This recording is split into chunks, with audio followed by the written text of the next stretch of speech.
as I'm sure you know, TYT did a town hall with Jill Stein the other day. Yep. And you had a question on it. That's correct. I'm going to assume. I don't want to assume. You heard her answer to your question? I did. In fact, I did. Yes. Yeah. So first of all, I want to preface this by saying I'm voting for Jill Stein. I don't want to. I feel like I shouldn't have to defend that, but just to give context for this question, that it may sound like I'm trashing her, but I'm still planning on voting for her. I feel like you asked a question that should have been like a layup. Yes. And I think it's like a really important thing that they need to get out. And I feel like she completely fumbled that question. I got to tell you, I totally agree with you on both accounts. In fact, well, you know what? Let's cue this up because we have this. And the question was, and maybe we should we play the whole thing? Do we need to play my question too? Yeah, we should, I think, to make it fair, okay? Because and I asked this question because in New York State, I have three choices, essentially, to who to vote for, or how to vote, I guess, for the presidency, all right? I can vote Hillary Clinton on the Democratic Party line. I'll tell you right now, I'm not going to do that. I can vote for Jill Stein, and it's New York. I don't think there's any chance of Donald Trump winning. I can vote for Jill Stein on the Green Party ticket, or I can vote for Hillary Clinton on the Working Families Party ticket, ballot, or line, I should say, because we have something called fusion voting in New York. And Working Families Party are the people who, they didn't end up running Zephyr Teachout, but they basically launched her Democratic primary campaign against Andrew Cuomo. They basically turned her into a candidate. And they also were instrumental in a guy like Bill de Blasio's win and other wins across New York State. Now, not everybody has that option, but I do. So I asked this question, and I asked it also because other people have brought this up on this program. Here it is. It's part of a TYT forum. Here's Cenk introducing it. Has a very good one for you. It's also in video form, so let's watch. Hi, Sam Seder from the Majority Report. Dr. Stein, I know that you are running to win the presidency, but there are a lot of people who I know who are contemplating voting for the Green Party because they hope that you will reach 5% and qualify for federal matching funds, and then begin to build the Green Party for future elections and across the country.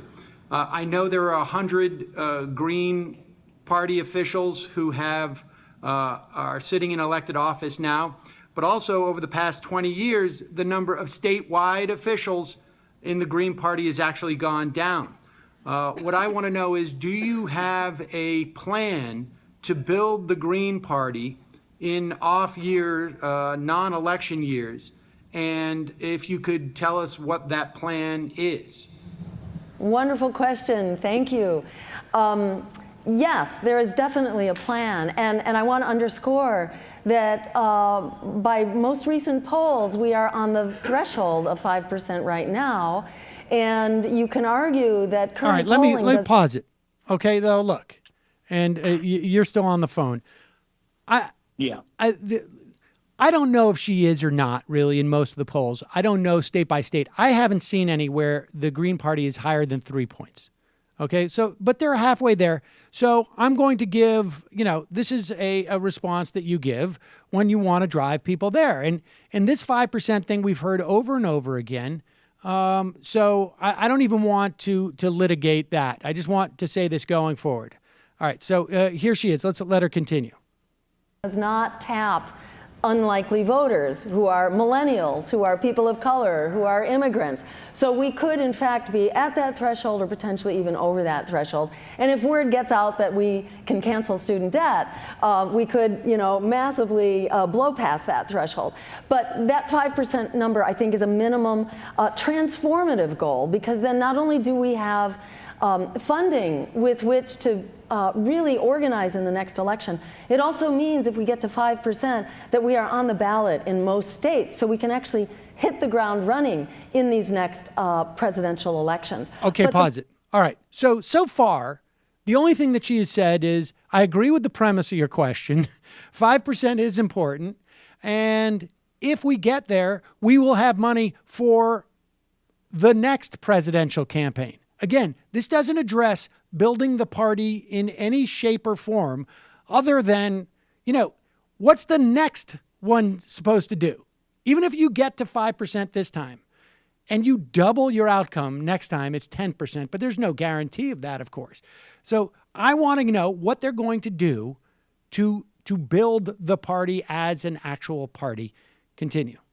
The point he makes about organizing right now for the long haul is exactly, front and center. And it's one of the major reasons that I am running right now. In order to lift up this agenda, which is not just a global agenda, it's not just a national agenda, this is a local agenda as well, about what our jobs are like, about whether our water supplies are going to be ruined by fracking, about whether we are supporting public higher education and moving to free public higher education, which is what we should have.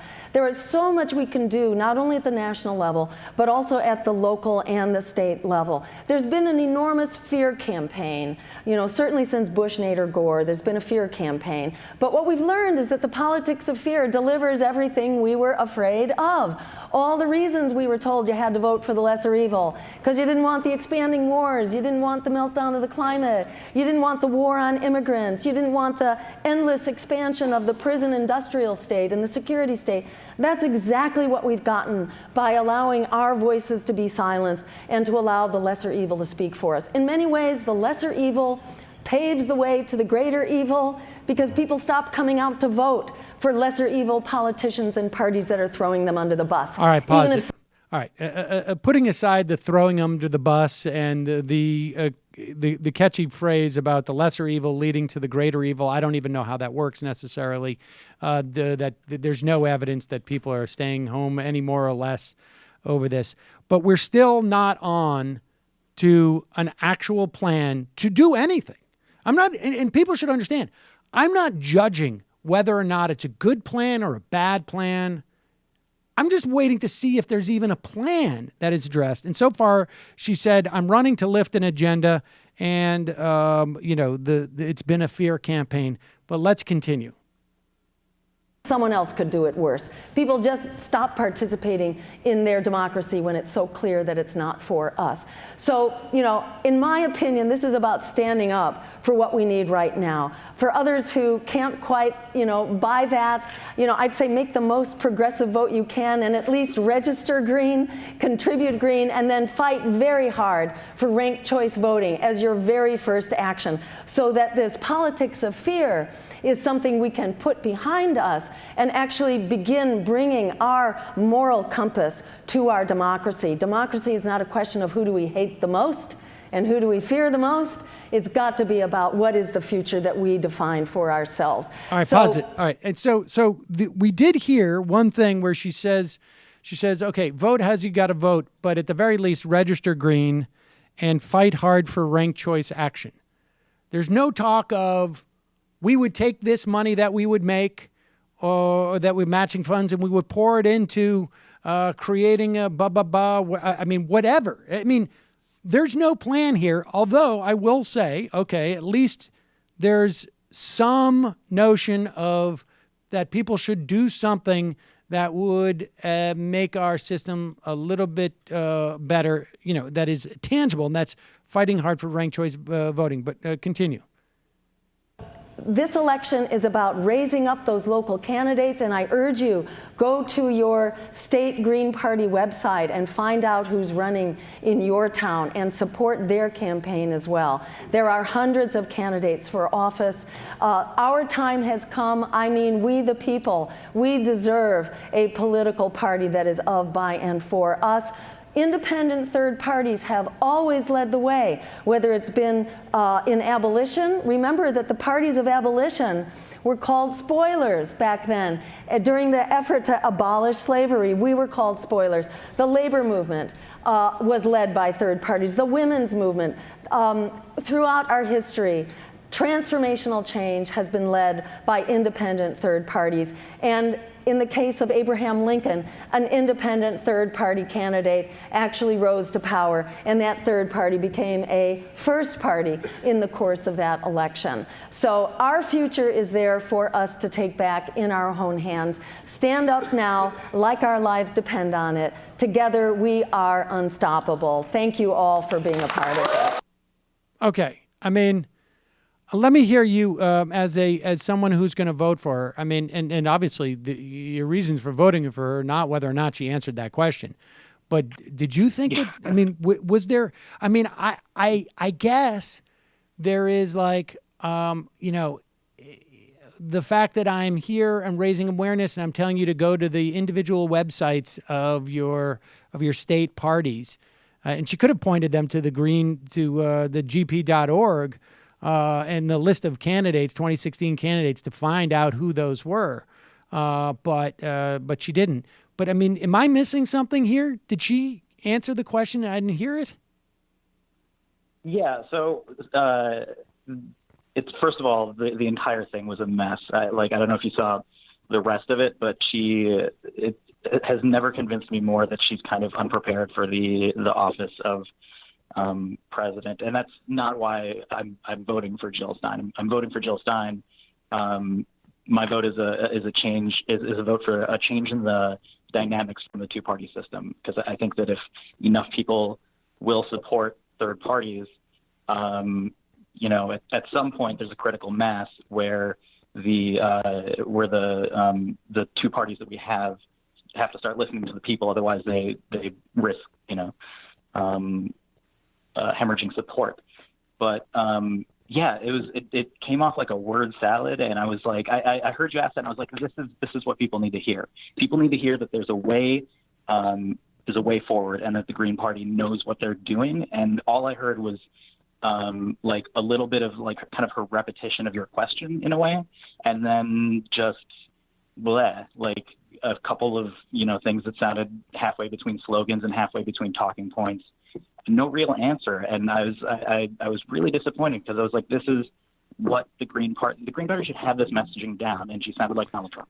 This is, I mean, yeah, I got to tell you, like, I really thought that this was, and I built in a lot of the premise into my question, and I covered a lot of it because I didn't know if this was going to be, I had no idea what the ground rules were for any of this. So I just wanted to make it very easy, frankly, for her to lay out the plan. And I don't know. Off the top of my head, I don't have a plan necessarily, but it could have been anything. We're going to use this money and we're going to target 5 different races. I mean, even if you said like, we're going to target 5 state representative races or 5, county races, and I'm not being facetious when I say that. I mean, most of the people who are running for stuff are like, justice of the peace or, a district attorney. There's some that are U.S. Senate. There are some that are House of Representatives. We're going to target, specific races in 2018 when we know that there is low turn. I'm completely just making this up. But if she had said anything, it's as if there has not been one moment of thought about this. And I find that disturbing. Like, because I want another party to grow, at the very least, to pressure Democrats. Or I want there to be a plan that would create pressure for Democrats. But there's no Democratic official in the entire country who heard that response, and probably none of them did, and they said like, whoa, we got to watch out here. I mean, honestly. This is, in my opinion, this is the most important question that they need to answer, because the primary response to why shouldn't I vote Green Party is you're throwing away your vote. And if they can't have a response, and the response is that there's a reason to vote for us, that we have a plan going forward that incorporates your vote into like us somehow affecting the system, if they can't answer that question, that is disheartening to anyone who wants to vote green. Yeah. I mean, yeah. I don't know what else to say. Hey, it's Sam Seder. Why don't you subscribe to this channel? You can do so right over here. Over. Subscribe.